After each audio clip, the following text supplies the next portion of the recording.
Здравейте, казвам се Синтия и съм студентка в УНСС, втори курс, направление икономика с чуждоезиково обучение на английски език. Много пъти съм чувала истории на познати и приятели студенти за студентски град, за студентския живот, лекциите, упражненията и купоните естествено, но никога не съм можела да придобия пълна представа. Затова аз днес искам освен да ви разкажа, но и да ви покажа един ден от живота на студента.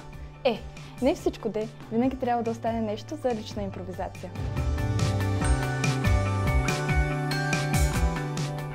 Днес е един от натоварените ми дни в седмицата, затова сега ще проверя през телефона разписанието на лекциите си.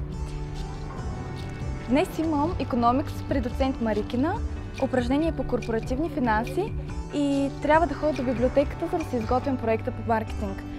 Сега трябва да тръгвам, защото имам 10 минути до началото на лекцията.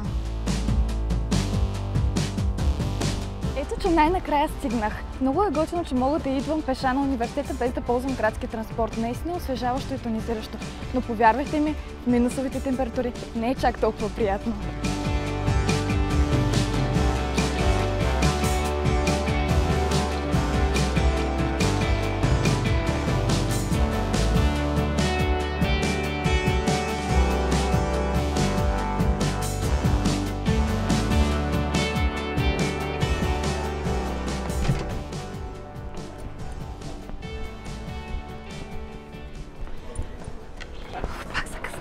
Здрасти. Преди малко започнах. Добре. Защото с нощи се легнах късно и днес сутринта, като ми звънна алармата, заклех се повече да не го правя.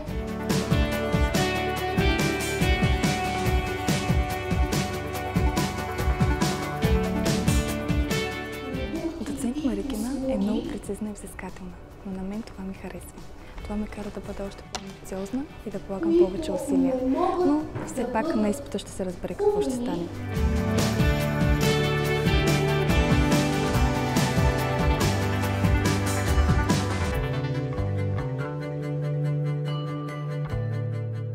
Днес, освен всичко друго, имаме спорт. След дълго мислене какъв спорт да избера, заложих на волейбола. Винаги съм харесвала волейбола, но като цяло харесвам всички видове спортове, защото обичам динамиката в живота.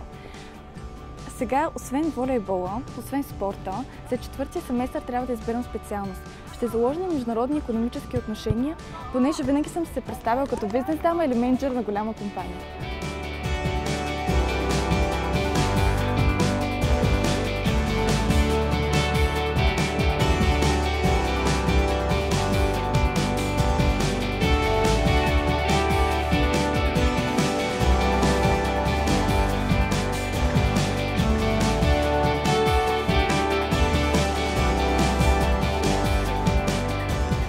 Вече умирам от глад и сега ще ви покажа къде е студентския стол. Понякога, когато времето е хубаво и имаме време, излизаме навън с приятели да покапнем, а понякога си взимаме нещо в движение.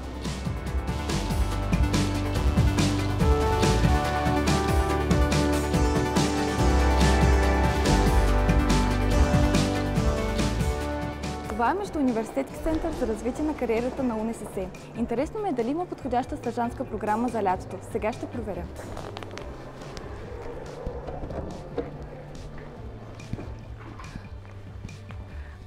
Здравейте! Здравейте! Въпросът ми е как мога да получа актуална информация за стажантските програми в момента? Междуниверситетски център за развитие на кариерата на Университета за национално и световно стопанство ежедневно обновява своите стажантски и работни позиции, също така информацията за стипендии, конкурси, проекти и програми.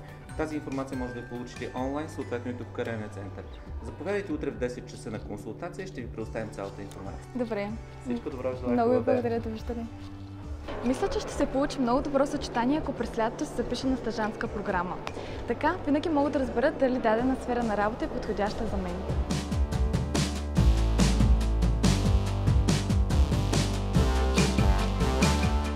А това е тестовия център на университета. Тук се проведе моя кандидат студентски изпит, който никога няма да забравя. Сега идваме тук за контролни и семестриални изпити.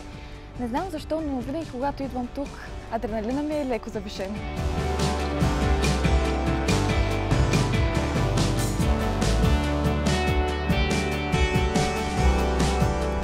Добър ден!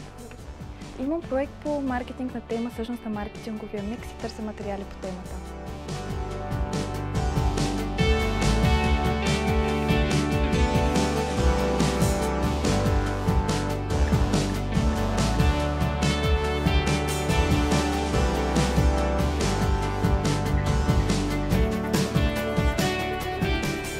Ако до 7 часа все още имам някакви сили, да пия по нещо набор с вяра и резина ще бъде добре. Все пак, нали се нарича студентски живот?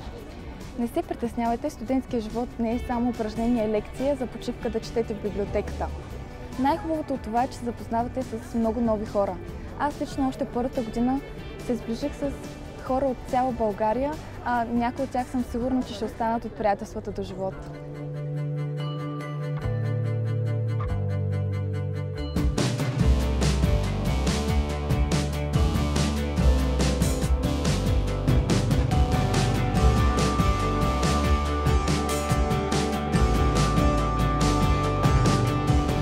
Как избрах УНСС ли? Сега ще ви разкажа накратко. Учих в търговската гимназия в Стара Загора и колкото повече напредваха годините, толкова повече ми притискаше мисълта какво и къде да уча. Така малко по малко стигнах до извода, че искам да уча в София.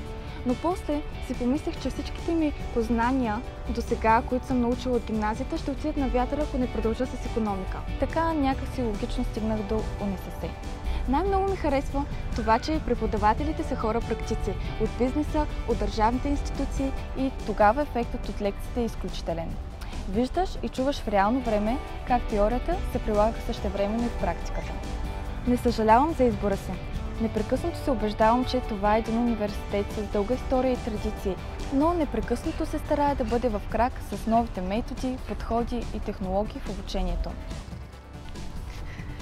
Това беше един мой ден в университета. Динамичен, труден, забавен и интересен. Важно да направите правилния избор. Кандидатствайте в УНСС. Силата е в нас!